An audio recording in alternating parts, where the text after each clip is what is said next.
അസ്സലാമു അലൈക്കും വറഹ്മത്തുള്ളാഹി. അൽഹംദുലില്ലാഹി വസ്സല്ലല്ലാഹു അലാ ഖാതമിൽ അംബിയാഇ വൽ മുർസലീൻ. നമ്മൾ ഇന്നലെ പറഞ്ഞത് 27 28 ആയത്തുകളാണ്. അതിൽ ഹജ്ജിന് പ്രഖ്യാപിക്കുന്ന രംഗം നാം സൂചിപ്പിക്കുകയുണ്ടായി. അതിൽ അടുത്ത ഭാഗം യശ്ഹദു മനാഫിഅ ലഹും എന്ന് തുടങ്ങുന്ന ആയത്താണ്. അതിൽ നമ്മൾ പറഞ്ഞു ഫക്കുലു മിൻഹ വഅത്ഇമുൽ ബാഇസൽ ഫഖീർ എന്നാണ്. ഖുർആൻ പറയാണ്, നിങ്ങൾ അള്ളാഹുവിന്റെ പേര് പറഞ്ഞ് അറുക്കുകയും ഫകുലു മിൻഹ അതിൽ നിന്ന് തിന്നുകയും ചെയ്യണം. വഅത്ഇമു നിങ്ങൾ ഭക്ഷിപ്പിക്കണം, തീറ്റിക്കണം, അൽ ബാഇസ അൽ ഫഖീർ ആവശ്യക്കാർക്ക് നിങ്ങൾ എന്ത് ചെയ്യണം? തീറ്റിക്കുകയും ചെയ്യണം, ഭക്ഷിപ്പിക്കുകയും ചെയ്യണം എന്നാണ്. ഇവിടെ ഇത് പ്രയോഗിക്കാനുള്ള കാരണം, ആ കാലഘട്ടത്തിൽ നേർച്ച മൃഗങ്ങളെ അറുത്തു കഴിഞ്ഞാൽ അവർ ഭക്ഷിക്കാറുണ്ടായിരുന്നില്ല എന്നാണ്. ചരിത്രങ്ങൾ പറയുന്നത് അവർ ആ അറുത്തതിനെ അങ്ങനെ വലിച്ചെറിയും. അവർ ഭക്ഷിക്കുകയും സ്വയം ഭക്ഷിക്കുകയും ഇല്ല, മറ്റുള്ളവർക്ക് തിന്നാൻ കൊടുക്കുകയും ഇല്ല. അവർ അതങ്ങനെ വലിച്ചെറിയുന്ന ഒരു കാലഘട്ടമായിരുന്നു അത് എന്നാണ്. ഈ കാലഘട്ടത്തിൽ നമുക്കറിയാലോ, ചിലർക്ക് മാംസാഹാരം വർജ്യമാണ്. ആ രൂപത്തിൽ ആളുകളൊക്കെ നമുക്ക് കാണാവുന്നതാണ്. പിന്നെ ശേഷം ഖുർആൻ പറഞ്ഞ സുമ്മൽ യഖുലു തഫതഹും വൽയൂഫൂ നുദൂറഹും, അങ്ങനെ അവരവരുടെ കാര്യങ്ങളൊക്കെ പൂർത്തീകരിക്കണം, നേർച്ച വീട്ടണം, പിന്നെ ആ പരിപാവനമായ പൗരാണികമായ ഗേഹത്തെ അവർ തവാഫ് ചെയ്യണം എന്നൊക്കെ പറഞ്ഞു. ദാലിക അത് ഹുർമാത്തില്ല, അള്ളാഹുവിന്റെ മഹത്വമായ സംഗതികളെ ആരാണോ മഹത്വപ്പെടുത്തുക, ഫഹുവ ഖൈറുൽ ലഹു അവന് അതാണ് നല്ലത്. ഇൻദ റബ്ബിഹി വഉഹില്ലത് ലക്കും അൽ അൻആം. വീണ്ടും പറയാൻ നാൽക്കാലികളുടെ വിഷയം അള്ളാഹു വീണ്ടും പറയണത്, നിങ്ങൾക്ക് അൻആമുകളെ ഹലാലാക്കിയിട്ടുണ്ട്. ഇല്ലാമായുത്തല അലൈക്കും, നിങ്ങൾക്ക് എല്ലാം ഹലാലാണോ? അല്ല, അള്ളാഹു ഏതൊക്കെയാണ് ഹലാൽ എന്ന് വിശദീകരിച്ചിട്ടുണ്ട്. ഫജ്തനിബു റിജ്സ മിനൽ ഔസാൻ, ഔസാൻ വിഗ്രഹങ്ങളിൽ നിന്നുള്ള മ്ലേച്ഛതയെ നിങ്ങൾ ഒഴിവാക്കണം. വജ്തനിബു ഖൗലസൂർ, അതേപോലെ ഖൗലസൂറിനെയും മ്ലേച്ഛതകളെയും മറ്റുമൊക്കെ നിങ്ങൾ വെടിയണം എന്ന് പറഞ്ഞു. ഇവിടെ നമ്മൾ മനസ്സിലാക്കേണ്ട ഒരുപാട് വിഷയമാണ്. ഒന്ന്, നേരത്തെ കഅബയുമായി ബന്ധപ്പെട്ട ചരിത്രം പറഞ്ഞല്ലോ. അതിൽ മസ്ജിദുൽ ഹറാം എന്തിനാണ് സ്ഥാപിച്ചത് എന്ന് നമ്മൾ മുകളിൽ സൂചിപ്പിച്ചു. 26-ാമത്തെ ആയത്തിൽ സൂചിപ്പിച്ചു. അവിടെ ഇബ്രാഹിം നബി അലൈഹിസ്സലാമിന്റെ കൽപ്പനകൾ പറഞ്ഞു, വിശ്വാസികളെ തടയാൻ അധികാരമില്ല എന്ന് പറഞ്ഞു. അങ്ങനെ അതാണ് ദാലിക ഉദ്ദേശിച്ച ഈ കാര്യങ്ങളാണ്. അതായത് 25, 26, 27, 28 ആയത്തുകൾ, അതാണ് ദാലിക കൊണ്ട് ഉദ്ദേശിക്കുന്നത് എന്നാണ് പണ്ഡിതന്മാരുടെ വിശദീകരണം. അപ്പോ അങ്ങനെ ഇതൊക്കെ പറഞ്ഞു കൂടുതൽ ഖുർആൻ പറഞ്ഞ ഹുറുമാത്തിൽ എന്തൊക്കെയാണ് ഹുർമത്ത് നമ്മൾ കഴിഞ്ഞ ക്ലാസ്സിൽ പറഞ്ഞു എന്നാണ് എന്റെ ഓർമ്മ. ഒന്ന് കഅബ, 2 മസ്ജിദുൽ ഹറാം, ബലികർമ്മം, ബലിമൃഗം, ഇതൊക്കെ എന്താണ്? അള്ളാഹു പരിശുദ്ധമാക്കിയ സംഗതികളാണ്. ഇതിനെ മഹത്വപ്പെടുത്തണം എന്നുള്ളതാണ്. ഇതൊക്കെ ആദരിക്കുകയാണെങ്കിൽ, ഇങ്ങനെ ഈ സംഗതികളെയൊക്കെ ആദരിക്കുകയാണെങ്കിൽ ഫഹുവ അത് ഖൈറുൽ ലഹു അവന് ഖൈറാൻ. അപ്പൊ നമുക്ക് ഗുണമായി കിട്ടണമെങ്കിൽ എന്ത് വേണം? ഇതൊക്കെ അള്ളാഹു ആദരിക്കാൻ പറഞ്ഞതിനെ, അള്ളാഹു ആദരിച്ചതിനെ നമ്മളും ആദരിക്കണം എന്നർത്ഥം.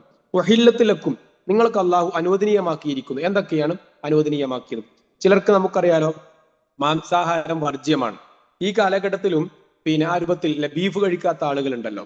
അതുപോലെ യഹൂദർ, ആ കാലഘട്ടത്തിൽ യഹൂദര് ഒട്ടക മാംസം ഭക്ഷിച്ചിരുന്നില്ല എന്ന് നമുക്ക് വായിക്കുമ്പോൾ മനസ്സിലാവുന്നുണ്ട്. അപ്പോ ബലിമാംസങ്ങളെ വർജ്യമാക്കിയിരുന്ന ജാഹിലിയ കാലഘട്ടം. അതേപോലെ തന്നെ നമുക്ക് മനസ്സിലാക്കാം ബഹീറത്ത്, സായിബത്ത്, വസീലത്ത്, ഹാം എന്നൊക്കെ പറഞ്ഞിട്ടുള്ള സംഗതികൾ ഖുർആനിൽ നമ്മൾ പഠിച്ചതാണ്.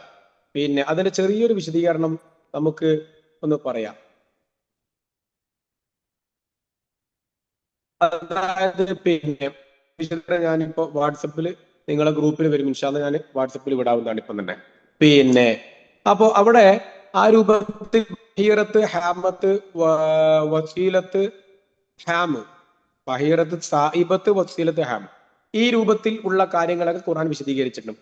അപ്പൊ പറഞ്ഞു, അങ്ങനെയുള്ള എല്ലാ കാര്യങ്ങളിലും പൊള്ളയായ വാക്കുകളെയും ഖൗലസൂറിനെയും അതേപോലെ ഒക്കെ നിങ്ങൾ ഒഴിവാക്കണം എന്ന് പറഞ്ഞു. അപ്പൊ ഇവിടെ അന്ധവിശ്വാസങ്ങളെ പരിപൂർണമായി ഖുർആൻ എന്ത് ചെയ്യണം? അടിച്ച് തകർക്കുകയാണ്. അതായത് കഅബ തറവാട് സ്വത്തല്ല. 2, ബലിമൃഗവുമായി ബന്ധപ്പെട്ട അന്ധവിശ്വാസങ്ങൾ എന്താണ്? ബലിമൃഗങ്ങളെ സ്വയം ഭക്ഷിക്കുകയും ചെയ്യാം, മറ്റവർക്ക് ഭക്ഷണം കൊടുക്കുകയും ചെയ്യാം എന്ന് പഠിപ്പിച്ചു. പിന്നെ കുറെ മാറാപ്പുകൾ ആ കാലഘട്ടത്തിൽ ഉണ്ടായ തെറ്റായ വിശ്വാസങ്ങൾ, ഇതൊക്കെ എന്ത് ചെയ്യണം? അടുത്ത ആയത്തിൽ പറയണം, ഹുനഫാ ഗൈറ മുശ്രിക്കീന ബി, അപ്പോ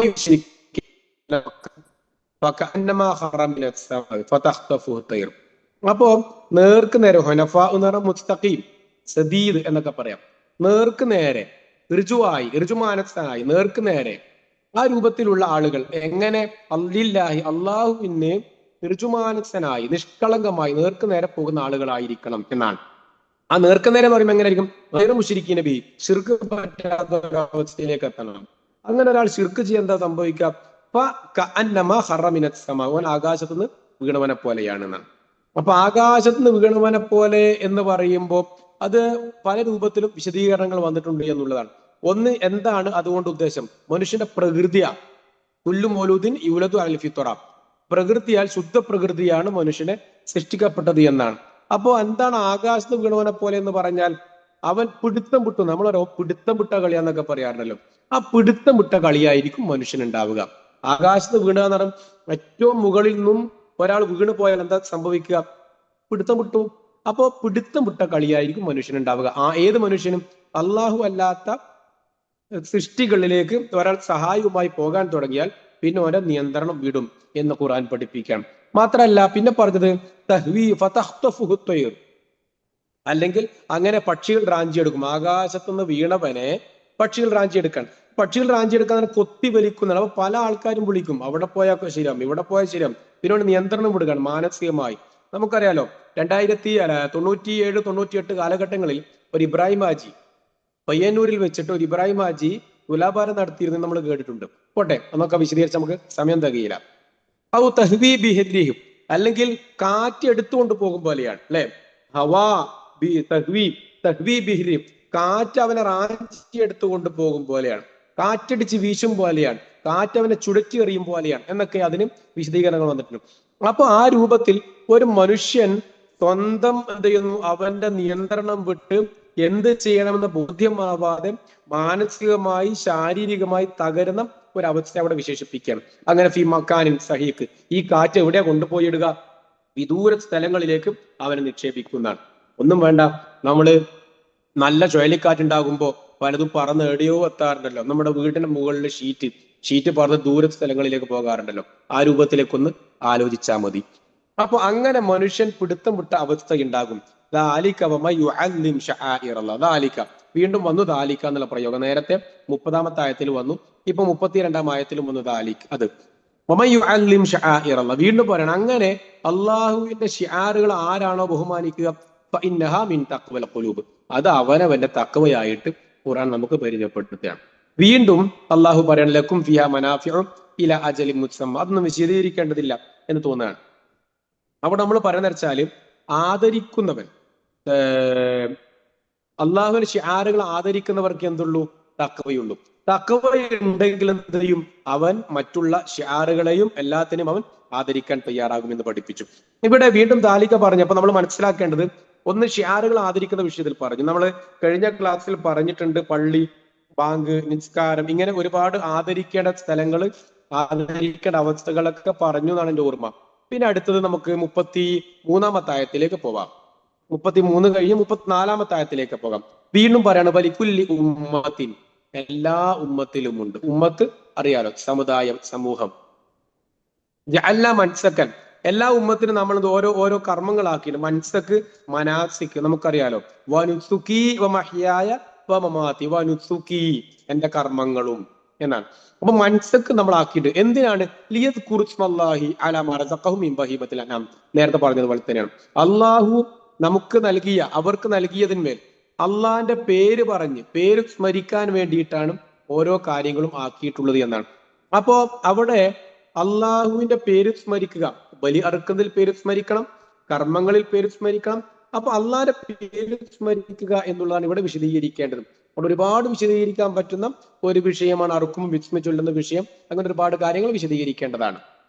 എന്നിട്ട് പറഞ്ഞു, ഫഇലാഹുക്കും ഇലാഹു വാഹിദു ഫലഹു അസ്ലിമൂ വബശ്ശിരിൽ മുഖ്ബിത്തീൻ. മുഖ്ബിത്തീൻ എന്ന് പറഞ്ഞാൽ കീഴ്പ്പെടുന്നവൻ, അങ്ങേയറ്റം വിധേയത്വം കാണിക്കുക, അങ്ങേയറ്റം കീഴ്പ്പെടുക, അങ്ങേയറ്റം താഴ്മ കാണിക്കുക, അവർക്കാണ് സന്തോഷ വാർത്ത അറിയിക്കേണ്ടത് എന്ന് പറഞ്ഞു. അപ്പൊ ഈ രൂപത്തിൽ പറഞ്ഞതിന് ശേഷം ഖുർആൻ 34-ാമത്തെ ആയത്തിൽ നമ്മോട് സൂചിപ്പിച്ച പ്രയോഗം എന്താണ്? ഒന്ന് വ അരിന മനാസിക്കന എന്നുള്ള ആയത് നമുക്കറിയാം അല്ലെ.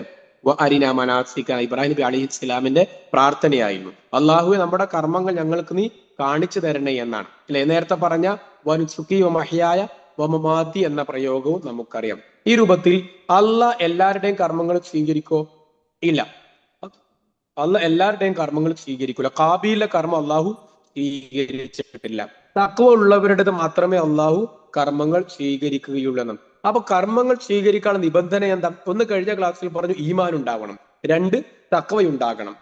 അമനു വഅമലു സ്വാലിഹാത്ത് എന്നുള്ളത് വിശദീകരിച്ചപ്പോൾ പറഞ്ഞിരുന്നു. രണ്ടാമതായി നമുക്ക് എന്ത് വേണം? തഖ്വ ഉണ്ടാവണം എന്നുള്ളത്. അപ്പം ബലി എന്നുള്ളത് അള്ളാഹു നമുക്ക് പരീക്ഷണമായി ഏൽപ്പിക്കുമ്പോൾ ആ ബലിയിലൂടെ അള്ളാഹു അളക്കുന്നത് എന്തിനാണ്? തഖ്വയാണ് എന്ന് നമുക്ക് പഠിപ്പിക്കണം.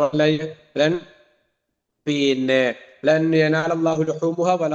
എന്നുള്ള ആയത്ത് അതിന് തെളിവായി നമുക്ക് മനസ്സിലാക്കാവുന്നതാണ്. അപ്പൊ മുഹ്ബിത്തീനും ശേഷം 35-ാമത്തെ ആയത്തിൽ എന്താ പറയണം? ഇതാക്കിയിറന്ന കുറച്ച് ആളുകൾ അവരുടെ സ്വഭാവം ഉള്ളത് അള്ളാന്റെ പേര് പറയുമ്പോൾ അവരുടെ ഹൃദയങ്ങൾ പടക്കും.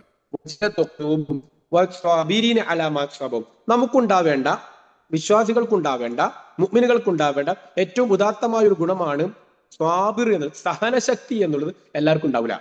സഹനശക്തി എന്നുള്ളത് എല്ലാവർക്കും ലഭിക്കുകയില്ല. സ്വാബിരിന് അലാമാസ്വാബം ഹൃദയങ്ങൾ പിടപെടുക്കുക എന്നുള്ളതോടൊപ്പം തന്നെ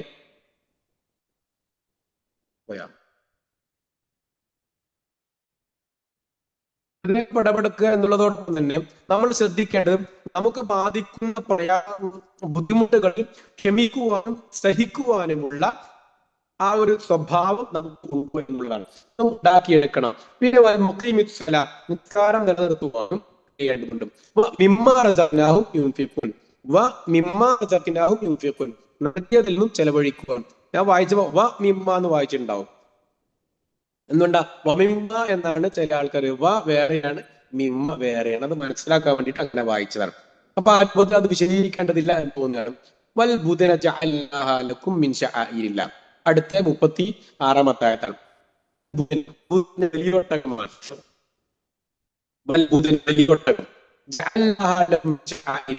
നിങ്ങൾ അല്ലാഹുവിന്റെ ശിആറുകളാക്കി ബലി ഒട്ടകത്തെയും മാറ്റി. ഉദ്ഹിയ്യത്ത് നമുക്കറിയാം, ഹഖീഖത്ത് നമുക്കറിയാം. ആ ബലി ഒട്ടകത്തെ ബലിപീഠത്തെ അല്ലാഹു ശിആറാക്കിയിട്ടുണ്ട് എന്നാണ്. ലക്കും ഫീഹാ അതിലും ഖൈറുണ്ട്. അപ്പൊ അള്ളാഹുവിന്റെ ഷിആർ എന്നുള്ളത് നേരത്തെ പറഞ്ഞതുപോലെ ഫഹുവ ഖൈറുല്ല. അത് നമ്മൾ ആദ്യിക്കുമ്പോൾ നമുക്ക് എന്താണ്? നമുക്ക് നന്മ കിട്ടുന്ന ഒരു സംഗതിയാണ്, നമുക്ക് ഹൈറായ ഒരു സംഗതിയാണ് അള്ളാഹുവിന്റെ ഷിആറുകളെ എന്നർത്ഥം. ആ പരിവൃത്തത്തിന്റെ പ്രത്യേകത പറയണം. നിങ്ങൾ അള്ളാഹുവിന്റെ പേര് അവിടെ പറയും, നിങ്ങൾ അവരുടെ പേര് പറയണം. സവാഫ, നമുക്കറിയാലോ സഫ് ശരിയാക്കുക എന്ന് പറയാറുണ്ട്. സവാഫ് ആ വരി വരിയായി നിൽക്കുമ്പോ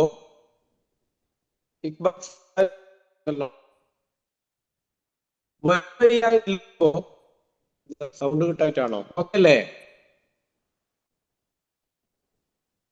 വരിവരിയായി നിൽക്കുമ്പോ പിന്നെ അതിന് സഫ് എന്ന് പറയാം. അപ്പൊ ഈ ഒട്ടകത്തെ അറുക്കാൻ നിർത്താറുള്ളത് നമ്മൾ സാധാരണ നാട്ടിൽ കാലികളെ എങ്ങനെ അറുക്കുക? കൈകാലുകൾ കെട്ടി അതിനെ ഭരിച്ചു പൊതുവെ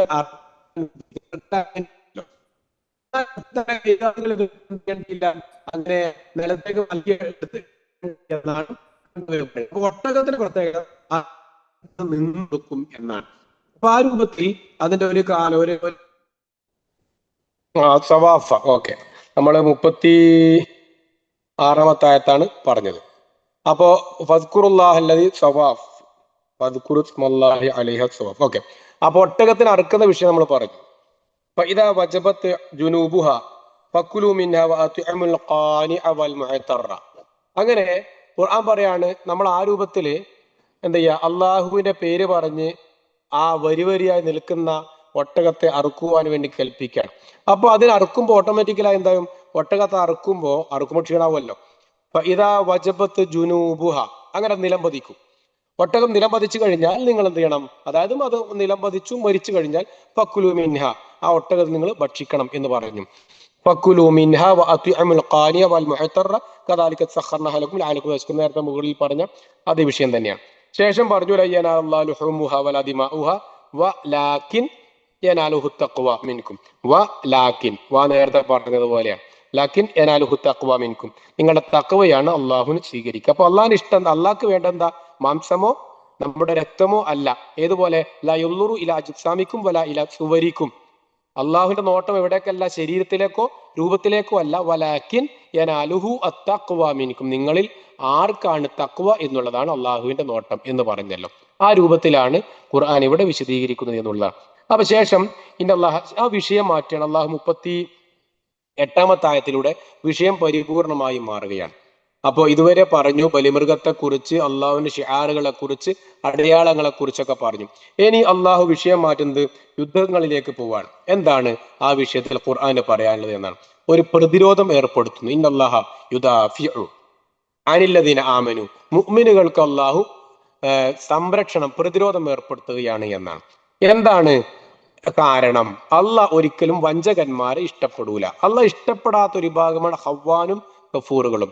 അള്ളാഹു ഹവ്വാനുകളെയോ ഗഫൂറുകളെയോ ഇഷ്ടപ്പെടുന്നില്ല എന്ന് പറയണം. അപ്പോ അത് പറയാൻ കാരണം, എന്നിട്ട് അടുത്ത 39-ാമത്തെ ആയത്തിൽ പറഞ്ഞു ഉദിനലില്ലദീന യുഖാതലൂന ബിഅന്നഹും ളുലിമു വ ഇന്നല്ലാഹ അലാ നസ്രിഹിം ലഖദീർ എന്നാണ്. അപ്പോ അവിടെ ഖുർആൻ ഒന്നുകൂടി വിശദീകരിക്കുകയാണ് എന്ത്? അപ്പൊ അള്ളാഹ് ചില ആളുകൾക്ക് യുദ്ധം ചെയ്യാൻ അനുമതി കൊടുക്കണം.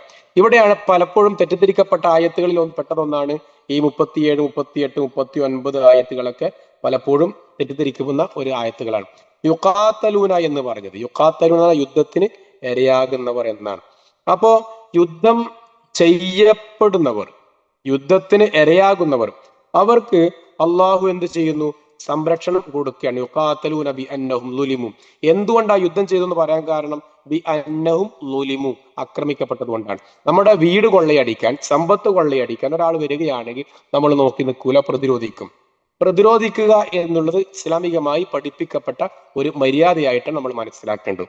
അതിൽ കൊല്ലപ്പെട്ടാൽ ഷഹീദിന്റെ കൂലിയാണ് എന്നാണ്. അപ്പൊ ആ രൂപത്തിൽ ആക്രമിക്കപ്പെടാൻ വരുമ്പോ പ്രതിരോധിക്കുവാൻ അള്ളാഹു അനുവാദം കൊടുക്കുകയാണ്. അല്ലദീന ഉഖ്രിജു മിൻ ദിയാരിഹിം ബിഗൈരി ഹഖ്. എന്താണ് പ്രതിരോധിക്കേണ്ട ഘട്ടം? എപ്പോഴാണ്? ഉഖ്രിജു മിൻ ദിയാരിഹിം ബിഗൈരി ഹഖ്, അന്യായമായി. ഹക്ക് എന്ന് അറിയാലോ, അന്യായമായി വീട്ടിൽ നിന്ന് പുറത്താക്കപ്പെടുന്ന ഒരു അവസ്ഥയുണ്ടാകുമ്പോഴാണ് നിങ്ങൾക്ക് എന്ത് വരിക?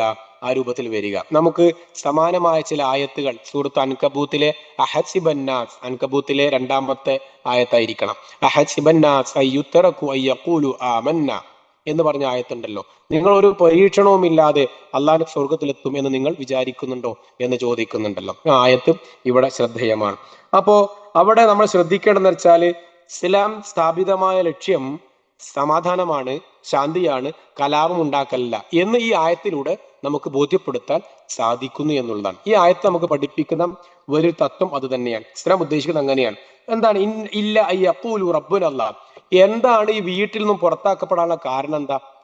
എന്തിനാ പുറത്താക്കപ്പെടുന്നത്? അയ്യഖൂലു റബ്ബുനല്ലാഹ്, എന്റെ റബ്ബ്, ഞങ്ങളുടെ റബ്ബ് അള്ളയാണ് എന്ന് പറഞ്ഞതാണ് ഇങ്ങനെ നമുക്ക് പരീക്ഷണങ്ങൾ ലഭിക്കുവാനുള്ള കാരണം. ആ ആയത്തുകൾ നമുക്കറിയാലോ. അങ്ങനെ ചില ആളുകളെ അള്ളാഹ് ഈ രൂപത്തിൽ ആയിട്ടില്ല കുറച്ചേട്ടെ എന്ന് പറഞ്ഞ് തടഞ്ഞില്ലായിരുന്നുവെങ്കിൽ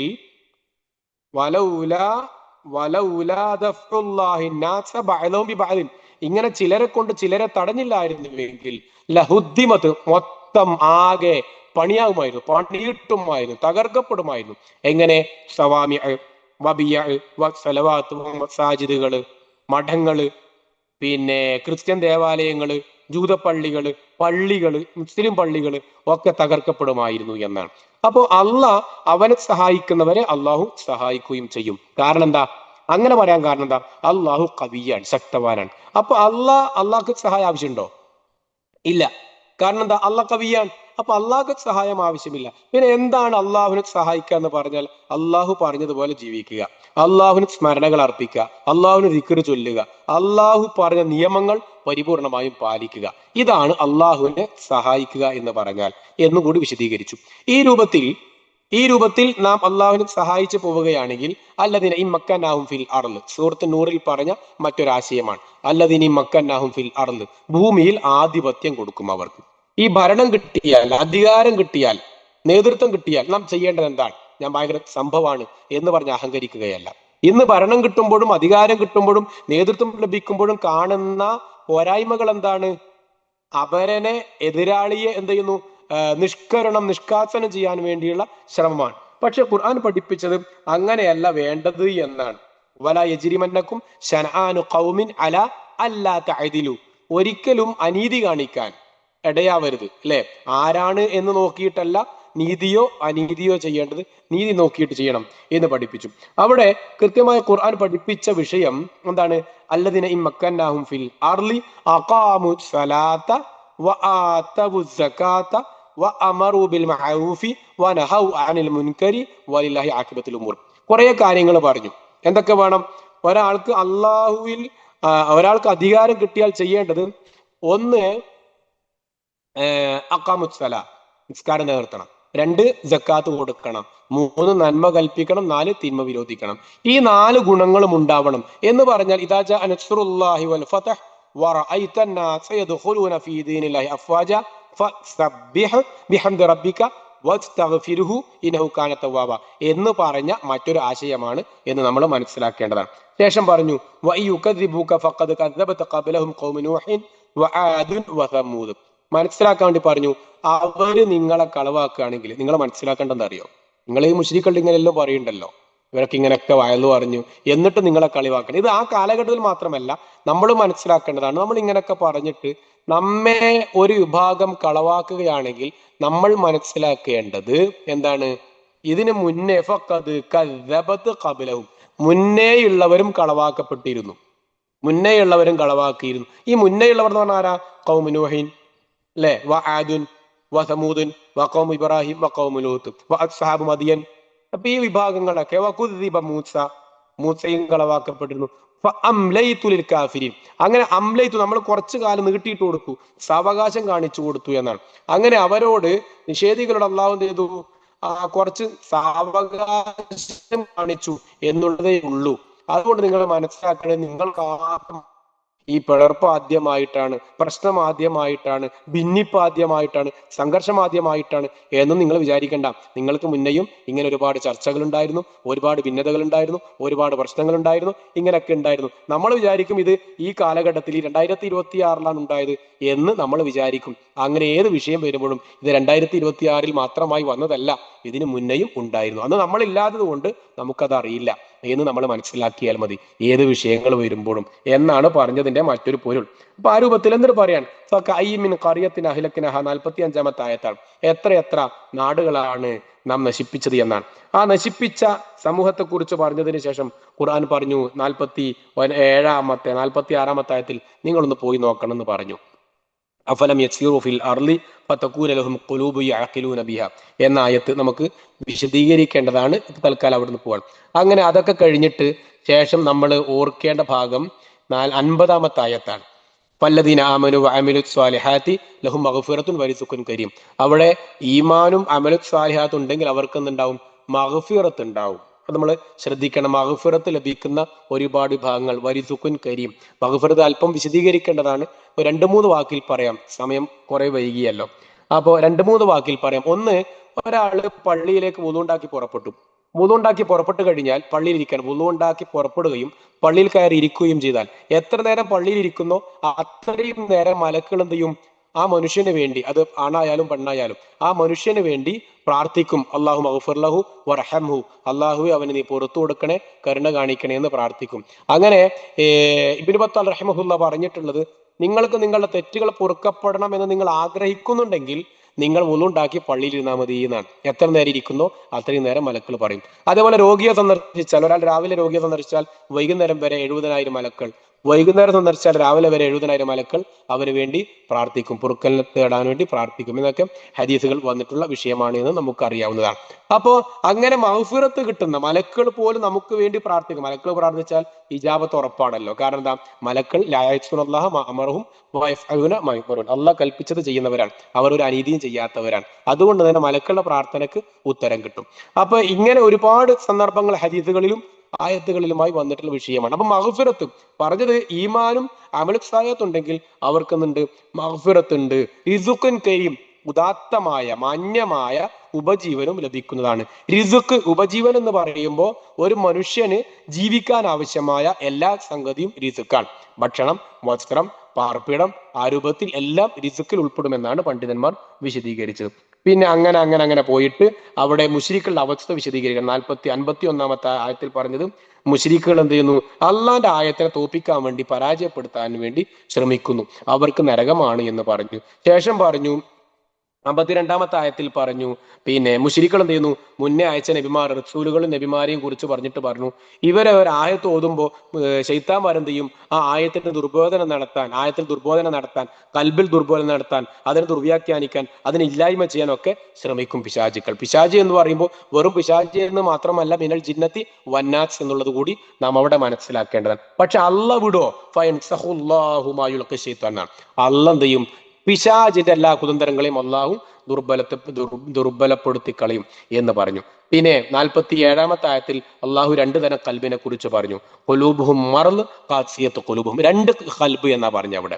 ആ 2 കൽബുകളെ കുറിച്ച് പറഞ്ഞ കൂട്ടത്തിൽ ഒന്ന് രോഗമുള്ള ഹൃദയം, മറ്റൊന്ന് കടുപ്പമായ ഹൃദയം എന്ന് പറഞ്ഞു. രോഗം എന്ന് പറഞ്ഞാൽ നമുക്കറിയാലോ, പൊങ്ങച്ചം ഹൃദയത്തിന്റെ രോഗമാണ്, കാപട്യം ഹൃദയത്തിന്റെ രോഗമാണ്, അഹങ്കാരം ഹൃദയത്തിന്റെ രോഗമാണ്, അസൂയ ഹൃദയത്തിന്റെ രോഗമാണ്. ഇങ്ങനെ ഹൃദയത്തിന്റെ രോഗങ്ങൾ, അത് ആ ഹൃദയത്തിന്റെ രോഗം നമുക്കറിയാം. ഹൃദയം കടുത്തവർ നമുക്കറിയാലോ, പ്രായം കൂടുന്തോറും ഹൃദയം കടുക്കുമെന്ന് ഖുർആൻ പഠിപ്പിച്ചിട്ടുണ്ട്. അതേപോലെ ബനൂ ഇസ്രായേലിനെ കുറിച്ച് പറഞ്ഞപ്പോൾ അവർ ഹൃദയം കല്ലുകളെക്കാൾ കടുത്തുപോയി എന്ന് പറഞ്ഞിട്ടുണ്ട്. അപ്പൊ ഹൃദയം കടുക്കുക എന്നുള്ളത് നമ്മൾ പേടിക്കേണ്ട ഒരു വിഷയം തന്നെയാണ്, ഹൃദയം കടുപ്പമാവുക എന്നുള്ളത്.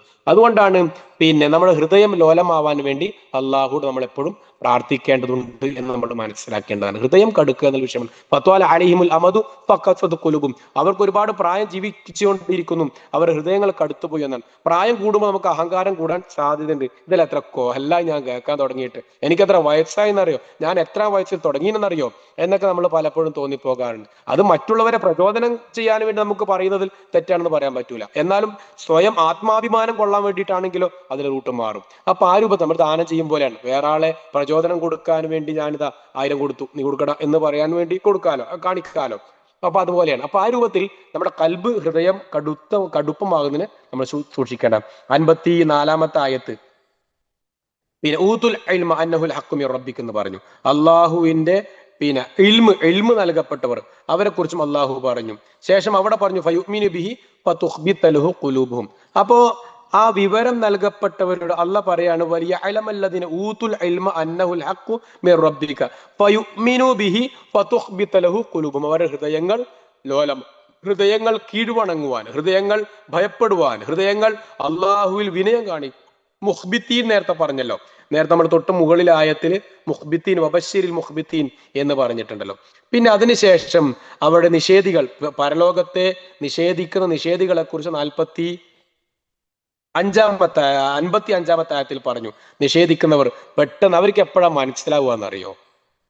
ഫീ മിരിയത്തി മിൻഹു ഹത്താ തഅതിയഹും സാഅതു ബഗ്ത ഔ യഅതിയഹും അദാബു യൗമിൻ അഖീം. അല്ലേ, അദാബു യൗമിൻ അഖീം.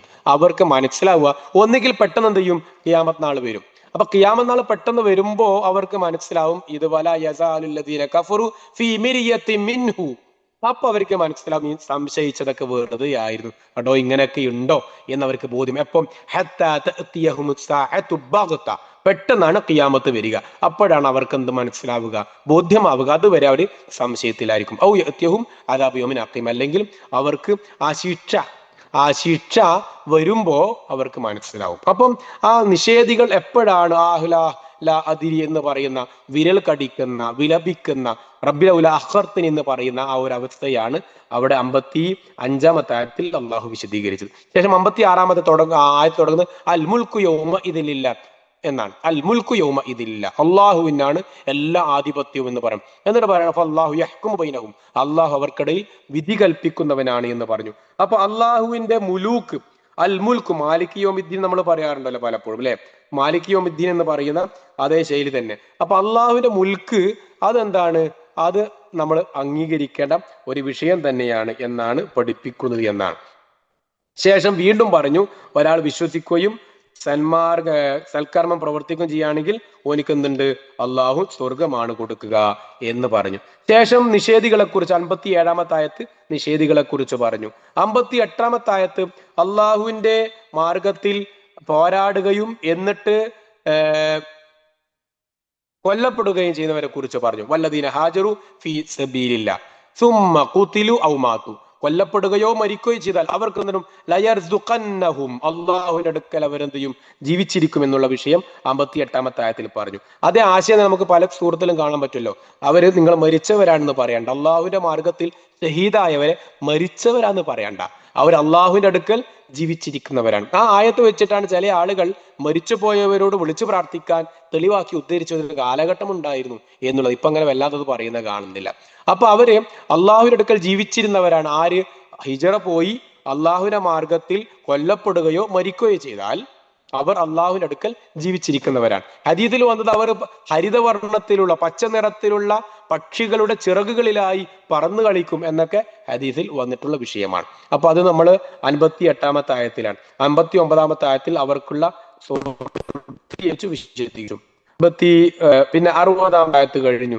60-ാമത്തെ ആയത്തിൽ അള്ളാഹു സൂര്യ ചന്ദ്രന്മാരുടെ ചലനത്തെ കുറിച്ചാണ് 60-ാമത്തെ ആയത്തിൽ 61-ാമത്തെ ആയത്തിൽ അള്ളാഹു പഠിപ്പിക്കുന്നത്. ശേഷം 62-ാമത്തെ ആയത്തിൽ അള്ളാഹു അല്ലാത്തവരോട് വിളിച്ചു പ്രാർത്ഥിക്കാൻ പാടില്ല എന്നുള്ള വിഷയം പഠിപ്പിക്കുകയാണ്. പിന്നെ 63-ാമത്തെ ആയത്തിൽ അള്ളാഹു പഠിപ്പിക്കുന്നത് ആകാശങ്ങളിൽ നിന്ന് മഴ ഇറങ്ങുന്നു, നിങ്ങളത് കാണുന്നില്ലേ? എന്നിട്ട് നമ്മൾ 5-ാമത്തെ ആയത്തിൽ പറഞ്ഞ വിഷയം തന്നെ 5-ാമത്തെ ആയത്തിന്റെ അവസാനം പറഞ്ഞല്ലോ അല്ലെ, വതറൽ അർള ഹാമിദത്തൻ എന്ന് തുടങ്ങുന്ന ആയത്തുണ്ടല്ലോ. അതേ ആശയം തന്നെ, ആകാശത്ത് വെള്ളം ഇറങ്ങുന്നു എന്നിട്ട് ഭൂമികൾ എന്തെന്നു കിളിർക്കുന്നു, പച്ചപ്പുണ്ടാകുന്നു എന്ന ഭാഗമാണ് 63-ാമത്തെ ആയത്തിൽ. 64-ാമത്തെ ആയത്തിൽ പഠിപ്പിക്കുന്നത് എല്ലാം ലഹു മുൽക്കു സമാവാതി വൽ അർള് എന്നുള്ള ആശയം, ലഹു മാഫിസ് സമാവാതി വമാഫിൽ അർള്, അള്ളാഹുവിനാണ് എല്ലാം, ആകാശഭൂമികളിലുള്ള എല്ലാം. അവിടേക്ക് അള്ളാഹുവിന്റെ ഇസ്മുകൾ പറയുന്നുണ്ട്, ലത്തീഫ്, ഹബീർ, ഗനി, ഹമീദ് എന്നുള്ള ആയത്തുകൾ പറയുന്നുണ്ട്. ശേഷം 65-ാമത്തെ ആയത്തിൽ അലം തറ അന്നല്ലാഹ സഖറ ലക്കും, തുടർന്ന് വിഷയം പറയാൻ, ഭൂമിയിലുള്ളത് അള്ളാഹു നിങ്ങൾക്ക് കീഴ്പ്പെടുത്തി. അതേപോലെ തന്നെ പിന്നെ വൽഫുൽക തജ്രി ഫിൽ ബഹരി ബി അംരിഹി, നമ്മൾ കപ്പൽ പോകുന്നു, കടലിലൂടെ കപ്പൽ സഞ്ചരിക്കുന്നു, ആകാശത്തെ അള്ളാഹു നിയന്ത്രിക്കുന്നു. അങ്ങനെ ആകാശഭൂമികളുടെ സഞ്ചാരത്തെ കുറിച്ച് അള്ളാഹു പഠിപ്പിക്കണം. അവിടെ അള്ളാഹ് പറഞ്ഞൊരു പ്രയോഗം എന്താണെന്നറിയോ, ഇന്നല്ലാഹ ബിന്നാസി ലറഊഫുർ റഹീം. എന്താണ് അവിടെ അങ്ങനെ പറയാനുള്ള കാരണം? നമ്മൾ ഒരു വട്ടം ആലോചിക്കേണ്ടത് 65-ാമത്തെ ആയത്തിൽ ആ ആയത്തിന്റെ അർത്ഥം ഒന്ന് വായിച്ചു നോക്കാം. നമ്മൾ സമയമില്ലാത്തതുകൊണ്ട് അങ്ങനെ പറഞ്ഞു പോകുന്നു. ആയത്തെ അർത്ഥം വായിച്ചു നോക്കിയിട്ട് 65-ാമത്തെ ആയത്താണ്.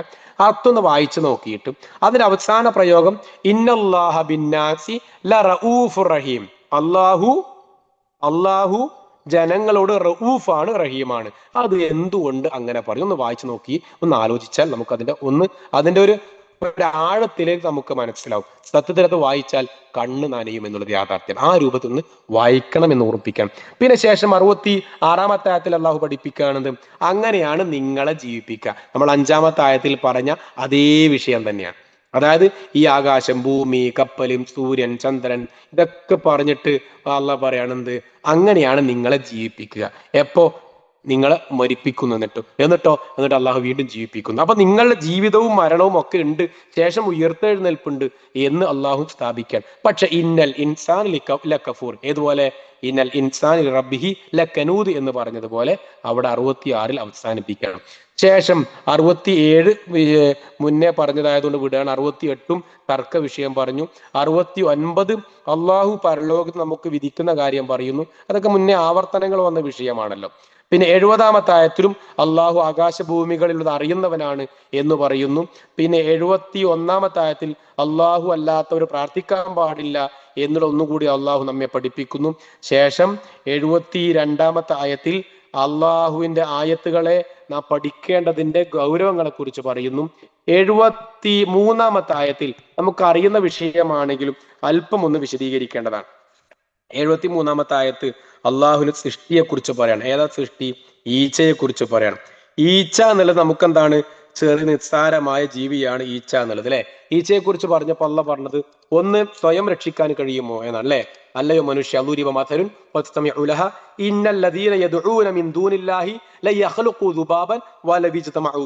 അവിടെ അള്ളാഹ് പറയാണ് നിങ്ങൾക്ക് ഒരു ഈച്ചയെ പടക്കാൻ, നിങ്ങൾ അള്ളാഹു അല്ലാത്ത മരിച്ചു പോയവരോട് വിളിച്ചു പ്രാർത്ഥിക്കുമ്പോൾ നിങ്ങൾക്ക് ബാബൻ, ഒരു ഈച്ചയെ പോലും അവർ സൃഷ്ടിക്കുകയില്ല. പോട്ടെ, അത് ഞാൻ വിട്ടു അല്ലെ, അത് വിട്ടോളി.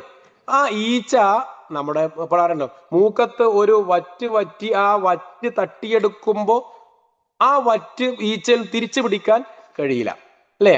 അങ്ങനെ അത്രയും ദുർബലനായ മനുഷ്യ എന്നാണ്. അപ്പോ എങ്ങനെയാണ് അങ്ങനെ ഈ രൂപത്തിൽ ആ ഈച്ച കൊണ്ടുപോകുന്ന സാധനത്തെ തിരിച്ചു പിടിക്കാൻ കഴിയാത്ത ഈ ഉള്ളവരെ എങ്ങനെയാണ് നമ്മൾ വിളിച്ച് പ്രാർത്ഥിക്കുക എന്നാണ് ഖുർആന്റെ ചോദ്യം, അല്ലെ? അങ്ങനെ അള്ളാഹു പറയുന്നത് വൽ മത്ലൂബ് എന്ന് അള്ളാഹു പഠിപ്പിക്കണം. അവിടെ നമ്മൾ പൊതുവെ ഈച്ചയെ കുറിച്ച് പറയുമ്പോൾ ഈച്ച എന്താണ്? നിസ്സാരമായ ജീവിയാണ് എന്നാണ് നമ്മൾ പൊതുവെ പറയുക. പക്ഷെ അത്ഭുതകരമായ ശരീരഘടനയാണ് എന്നാണ് പഠിച്ചവർ അതിനെക്കുറിച്ച് പറയുന്നത് എന്നാണ്. നമ്മുടെ കണ്ണിന്റെ പ്രത്യേകത എന്താ? നമ്മുടെ കണ്ണിന് മുമ്പിലാണ് കാണാൻ പറ്റുക എന്നുള്ളതാണ്. 120 ഡിഗ്രി വരെയാണ് നമ്മുടെ കണ്ണിന് മാക്സിമം കാണാൻ പറ്റുക. എന്നാൽ ഈച്ചക്ക് ഏറെക്കുറെ 360 ഡിഗ്രി വരെ കാണാൻ പറ്റുമെന്നൊക്കെ പറയപ്പെടുന്നു, അല്ലാഹു അലം. ഏതായാലും റൗണ്ട് സർക്കിൾ ആണ് ഈച്ചക്കുള്ളത്, ചുറ്റുമുള്ളത് ഇങ്ങനെ കാണുവാൻ പറ്റുന്ന ഒരു പ്രത്യേകത ഈച്ചക്കുണ്ട് എന്നാണ്. അങ്ങനെ ഒരുപാട് പ്രത്യേകത പിന്നെ ഈച്ചക്കുണ്ട്. ആയിരക്കണക്കിന് ലെൻസ് ഈച്ചയുടെ കണ്ണിലുണ്ട് എന്നൊക്കെ പറയപ്പെടുന്നു, അല്ലാഹു അലം. ഏതായാലും ഒരുപാട് പ്രത്യേകതയുള്ള, അല്ലെ, പിന്നെ ഒരു പ്രത്യേകമായ ചെറിയൊരു ജീവിയാണ്, മൾട്ടി വിഷൻ ഉള്ള ഒരു ജീവിയാണ് ഈച്ച എന്നൊക്കെ എന്ത് ചെയ്യുന്നുണ്ട്, പറയപ്പെടുന്നുണ്ട് എന്നുള്ളതാണ് നമുക്ക് മനസ്സിലാക്കാൻ സാധിക്കുന്നത്. ഈ ഈച്ചയെ കൊണ്ടാണ് അള്ളാഹു ഉപമിച്ചത്. പലപ്പോഴും നമ്മൾ മനസ്സിലാക്കേണ്ടത്, ചെറിയ പ്രയാസം വരുമ്പോൾ തകരുന്നവർ, ചെറിയ പ്രയാസം വരുമ്പോൾ ടെൻഷൻ ആകുന്നവർ, ചെറിയ വിഷമങ്ങളിൽ തകർന്നു പോകുന്നവർ, അള്ളാഹു അല്ലാത്തവർ പ്രാർത്ഥിക്കുന്നവർ, അള്ളാഹു അല്ലാത്തവർക്ക് നേർച്ചർപ്പിക്കുന്നവർ, ആകെ തളർന്നു തരിപ്പണമാകുന്നവർ, ആത്മഹത്യ ചെയ്യുന്നവർ, ടെൻഷനാകുന്നവർ, സങ്കടപ്പെട്ടൊരു മൂലയിൽ ഇരിക്കുന്നവർ ഒക്കെ അള്ളാഹിനെ കണക്കാക്കേണ്ടതുപോലെ കണക്കാക്കിയിട്ടില്ല. അള്ളാഹ് ആരാണ്? ല കവിയുൻ അസീസ്. ല കവിയു, നേരത്തെ നമ്മൾ കവിയു പറഞ്ഞല്ലോ, അതേപോലെ അള്ളാഹ് കവിയാണ്, ശക്തവാനാണ്. ഈ അള്ളാഹ് ശക്തവാനാണ് എന്ന ബോധ്യമുണ്ടെങ്കിൽ നമ്മൾ എന്ത് ചെയ്യൂല, ആകെ തകർന്ന് അങ്ങനെ ഒരു മൂലയിൽ ഇരിക്കുന്നവരായി മാറുക ഇല്ല. അപ്പൊ നമ്മളെ കൂട്ടത്തിലെ മക്കളില്ലാത്തവരുണ്ടാവും, രോഗം കൊണ്ട് കഷ്ടപ്പെടുന്നവരുണ്ടാവും, അല്ലെ?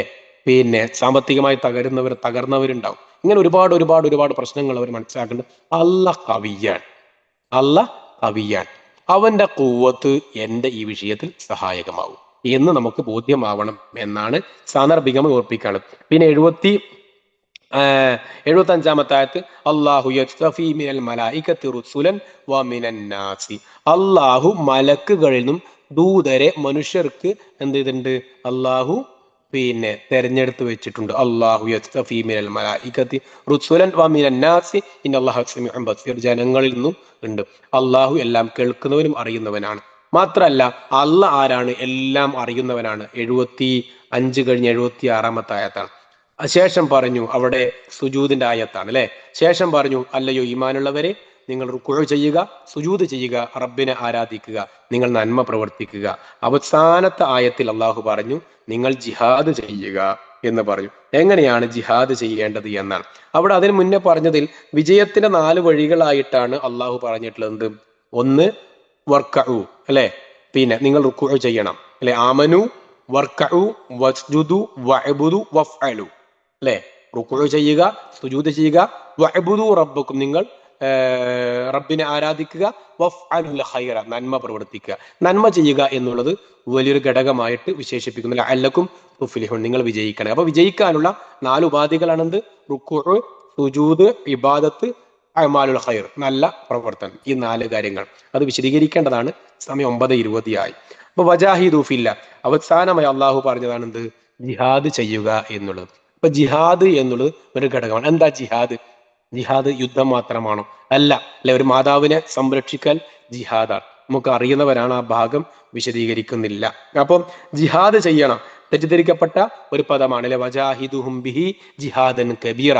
ഖുർആൻ കൊണ്ട് ജിഹാദ് ചെയ്യണം എന്ന് പറഞ്ഞു. അതെങ്ങനെ ഖുർആൻ കൊണ്ട് ജിഹാദ് ആവുക എന്ന് നമുക്ക് അറിയേണ്ടതാണ്. അപ്പോൾ മാതാവിനെ സംരക്ഷിക്കുന്നതിനെ കുറിച്ച് ജിഹാദ് എന്ന് വിശേഷിപ്പിക്കപ്പെട്ടിട്ടുണ്ട്, അല്ലെ? ഒരു ഉമ്മ കീമോ ചെയ്യാൻ വേണ്ടി അവിടെ കിടക്കുമ്പോൾ അതിനുവേണ്ടി രാത്രി ഉറക്കൊഴിക്കുന്ന മകൻ ജിഹാദിൽ ഏർപ്പെട്ടവനാണ് എന്നുള്ളത് നമ്മൾ സാന്ദർഭികമായി ഓർക്കേണ്ടതാണ്. അപ്പൊ ആ രൂപത്തിൽ ജിഹാദ് ചെയ്യണം. എന്നിട്ട് അവസാനമായി ഖുർആൻ പറഞ്ഞത്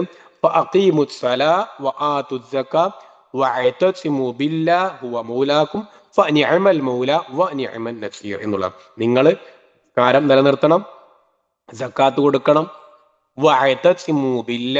അല്ലേ, ഹുവ മൗലാക്കും, അള്ളയാണ് നമ്മുടെ വലിയ, നമ്മുടെ വലിയ ആരാണ്? അള്ളയാണ്. വലിയ എന്ന് പറഞ്ഞാൽ എന്താ? അല്ലെ, നിക്കാഹിന്റെ നേരത്ത് വലിയ നമുക്കറിയാം. വലിയ എന്ന് പറഞ്ഞാൽ എന്റെ കാര്യങ്ങൾ ഏറ്റെടുത്ത ഒരാൾ, എന്റെ കാര്യങ്ങൾ ഏൽപ്പിക്കപ്പെടാൻ പറ്റുന്ന ഒരാൾ, എന്റെ കാര്യം ഞാൻ ഏൽപ്പിച്ചിട്ടുള്ള ഒരാൾ, അതാണ് വലിയ. അപ്പൊ എന്റെ എല്ലാം ഏൽപ്പിക്കാൻ പറ്റുന്നവനാണ് ഹുവല്ലാഹ് മൗലാക്കും. നമ്മുടെ വലിയ ആരാണ്? അള്ളയാണ്. വനിഅമൽ മൗല, വിലായത്ത് ഏൽപ്പിക്കാൻ പറ്റുന്നവരിൽ ഏറ്റവും നല്ലവനാണ് അള്ളാഹ് എന്നുള്ളത്. അപ്പൊ അള്ളാഹ് നമ്മുടെ വലിയാണ് എന്ന ഒരു ബോധം, ഇന്നമാ വലിയുക്കുമുല്ലാഹ് വറസൂലുഹു എന്ന പ്രയോഗത്തിൽ വലിയ എന്നുള്ള പ്രയോഗം നാം മനസ്സിലാക്കേണ്ടതാണ്. ഇത്രയും കാര്യങ്ങളാണ് വളരെ ചുരുക്കി വളരെ സ്പീഡിലാണ് ഇന്ന് പറഞ്ഞിട്ടുള്ളത്. അതിൽ നമ്മൾ മനസ്സിലാക്കേണ്ട ചില പ്രയോഗങ്ങൾ കൂടി നമ്മൾ പിന്നെ ഒരു 2-3 മിനിറ്റ് കൊണ്ട് പറയാണ്. ചില ഭാഗങ്ങളിൽ ആദ്യം മുതലേ ഒന്ന് പറയാം. സൂറത്തുൽ ഹജ്ജ് മുഴുവൻ ഭാഗവും നമ്മൾ പറഞ്ഞ കൂട്ടത്തിൽ ഖിയാമത്തിന്റെ ഭയം പറഞ്ഞു. 1-2 ആയത്തുകളിൽ ഖിയാമത്തിന്റെ ഭയം പറഞ്ഞു. അതില് ശക്തമായ ഭൂകമ്പത്തെക്കുറിച്ച്, സൽസലത്തു സഅത്തിനെ കുറിച്ച് പറഞ്ഞു അല്ലെ. മനുഷ്യന്റെ ആ ഒരു ഒരു ഒരു ഒരു ഭ്രമാവസ്ഥയെ കുറിച്ച് പറഞ്ഞല്ലോ. ഖിയാമത്തിന്റെ ദൃശ്യങ്ങളെ കുറിച്ച് പറഞ്ഞു. പിന്നെ അള്ളാഹുവിനെ കുറിച്ച് സംശയിക്കുന്ന ഒരു വിഭാഗത്തെ കുറിച്ച് നമ്മൾ പറഞ്ഞു. 3-4 ആയത്തുകളായിരിക്കണം. അറിവില്ലാതെ തർക്കിക്കുന്നവരാണ്, ശൈത്താന്റെ വഴികാട്ടികളാണ് എന്നൊക്കെ നമ്മൾ പറഞ്ഞു. പിന്നെ മനുഷ്യ സൃഷ്ടിപ്പിന്റെ ഘട്ടങ്ങളെ കുറിച്ച് 5-ാമത്തെ ആയത്തിൽ പറഞ്ഞിട്ടുണ്ട്. അതിൽ നുത്ഫത്ത് മണ്ണ്, ആദ്യം തുറാബ്, നുത്ഫത്ത് അലഖത്ത്, മുലഖത്ത് എന്ന് പറഞ്ഞു.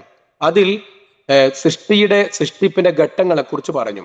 അതേപോലെ തന്നെ ലോകവും അതിന്റെ നിറങ്ങളെ കുറിച്ചും പറഞ്ഞു. 6-7 ആയത്ത് അള്ളാഹുവിന്റെ ശക്തിയെ കുറിച്ച് പറഞ്ഞു. പിന്നെ മനുഷ്യരുടെ 3 വിഭാഗങ്ങളെ കുറിച്ച് പറഞ്ഞു. 1 അറിവില്ലാതെ വാദിക്കുന്നവർ, 2 വിശ്വാസികൾ അല്ലെ. പിന്നെ അതേപോലെ തന്നെ എന്താണ്, യഅ്ബുദുല്ലാഹ അലാ ഹർഫിൻ, ഒരു എഡ്ജിൽ നിന്നും അള്ളാഹുവിനെ ആരാധിച്ചവർ, അത് പറഞ്ഞു. പിന്നെ 18-ാമത്തെ ആയത്തിൽ നമ്മൾ പറഞ്ഞ എന്താ, എല്ലാ സൃഷ്ടികളും സുജൂദ് ചെയ്യുന്നു എന്നുള്ള പ്രയോഗം പറഞ്ഞു. പിന്നെ അതോടൊപ്പം തന്നെ 19-ാമത്തെ ആയത്ത് മുതൽ 24 വരെയുള്ള ആയത്തിൽ പറഞ്ഞതാ വിശ്വാസികളും അവിശ്വാസികളും തമ്മിലുള്ള ബന്ധങ്ങൾ പറഞ്ഞു. സ്വർഗവും നരകവും ആ വിഷയം നമ്മൾ ചെറിയ രൂപത്തിൽ സൂചിപ്പിക്കുകയുണ്ടായി. 25-ാമത്തെ ആയത്ത് മുതൽ 49 വരെയുള്ള ആയത്തുകൾ ഹജ്ജിനെ കുറിച്ചും കഅബയെ കുറിച്ചും ഇബ്രാഹിം നബി അലൈഹി ഇസ്ലാമിന്റെ വിഷയവും പറഞ്ഞു. പിന്നെ 25-ാമത്തെ ആയത്ത് നമ്മൾ പ്രത്യേകിച്ച് എടുത്ത് പറഞ്ഞത് മസ്ജിദുൽ ഹറാമിന്റെ പവിത്രതയെ കുറിച്ച് പറഞ്ഞു.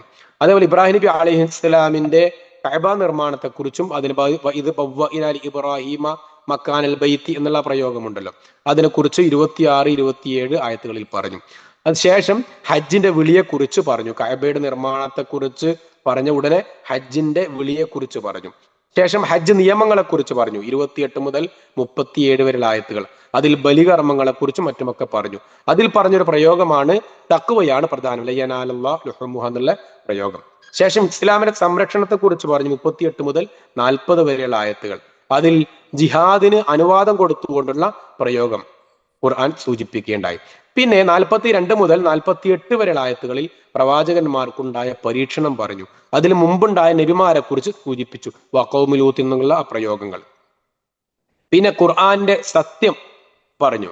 ഖുർആനിന്റെ സത്യം 49-ാമത്തെ ആയത്താണ്. പിന്നെ 50 മുതൽ 78 വരെയുള്ള ആയത്തുകൾ വിശ്വാസികളുടെ ഗുണങ്ങളും അവരുടെ ഉത്തരവാദിത്തങ്ങളെ കുറിച്ചും സൂചിപ്പിച്ചു. അതിൽ വിശ്വാസികൾക്കുള്ള പ്രതിഫലത്തെ കുറിച്ച് പറഞ്ഞു. പിന്നെ ശൈത്താന്റെ വെളിപ്പെടുത്തലിനെ കുറിച്ച് പറഞ്ഞു. അള്ളാഹുവിന്റെ ശക്തിയെക്കുറിച്ച് പറഞ്ഞു. അതേപോലെ തന്നെ ഖിയാമത്ത് നാളിനെ കുറിച്ച് പറഞ്ഞു. ഹിജറയുടെ പ്രാധാന്യത്തെ കുറിച്ച് പറഞ്ഞു. ന്യായം 60-ാമത്തെ ആയത്തെത്തിയപ്പോഴേക്ക് പിന്നെ ഖിയാമത്തിനെയും പരലോകത്തെയും വിചാരണയും സൂചിപ്പിച്ചു. 65-ാമത്തെ ആയത്തിൽ പ്രകൃതിയുടെ അടയാളങ്ങളെ കുറിച്ച്, 65 മാത്രമല്ല 66. പിന്നെ എല്ലാ ഉമ്മത്തിനും ഓരോ നിയമമുണ്ട് എന്ന രൂപത്തിൽ പഠിപ്പിച്ചു. മുസ്ലിങ്ങളുടെ കടമ 77-78 ആയത്തിൽ മുസ്ലിങ്ങളുടെ കടമയെക്കുറിച്ച് വിശദീകരിച്ചു. അപ്പോൾ ഇത്രയും കാര്യങ്ങളാണ് അള്ളാഹു നമുക്ക് വിശദീകരിച്ചത്. പിന്നെ ഇത് ഒരു ഷോർട്ടായി അവസാനം പറഞ്ഞതാണ് ഇൻഷാ അള്ളാഹ്. അപ്പോൾ ഈ രൂപത്തിൽ ആണ് പറഞ്ഞിട്ടുള്ളത്. നേരത്തെ പറഞ്ഞ ചില കാര്യങ്ങൾ PDF അയക്കുമെന്ന് പറഞ്ഞിരുന്നു, മറന്നതല്ല. അപ്പൊ ഇൻഷാ അള്ളാഹ് ഇപ്പം തന്നെ ഈ രാത്രി തന്നെ ഞാൻ നമ്മുടെ ഇക്ബാൽ സാറിന്റെ വാട്സപ്പിലേക്ക് അയക്കാം ഇൻഷാ അള്ളാഹ്. ഒരു അരമണിക്കൂറിനുള്ളിൽ അയക്കാം ഇൻഷാ അള്ളാഹ്. അത് പിന്നെ ഉപകാരപ്പെടുമെങ്കിൽ നിങ്ങൾ പ്രാർത്ഥനയിൽ ഉൾപ്പെടുത്തുക. അള്ളാഹു പിന്നെ ഈ സതുദ്യമത്തിന് തക്കതായ പ്രതിഫലം നമുക്ക് എല്ലാവർക്കും നൽകുമാറാവട്ടെ. അതിനേക്കാൾ ഉപരി ഇതിന്റെ സംഘാടകരുടെ വലിയൊരു എഫേർട്ടും വലിയൊരു പ്ലാനിങ്ങും വലിയൊരു താല്പര്യവുമാണ് ഇതിന്റെ പിന്നിലുണ്ടായത്. ഏതായാലും ഇങ്ങനൊരു ചിന്ത ആരുടെ നിന്നാണോ വന്നത് അവർക്ക് അർഹമായ പ്രതിഫലം അള്ളാഹു കൊടുക്കുമാറാവട്ടെ. ആത്മാർത്ഥമായി പ്രാർത്ഥിക്കുന്നു. ഇൻഷാ അള്ളാഹ് പ്രാർത്ഥനയിൽ എന്നെയും കൂടി ഉൾപ്പെടുത്തുക. അള്ളാഹു നമുക്ക് എല്ലാവർക്കും ഇത് ഒരു കബൂലായ അമലായി സ്വീകരിച്ച് ഇത് സ്വർഗത്തിലേക്ക് എത്തുവാനുള്ള മാർഗമായി അള്ളാഹു മാറ്റി തരുമാറാവട്ടെ. അസ്സലാമു അലൈക്കും വറഹ്മത്തുള്ളാഹി വബറകാതുഹു.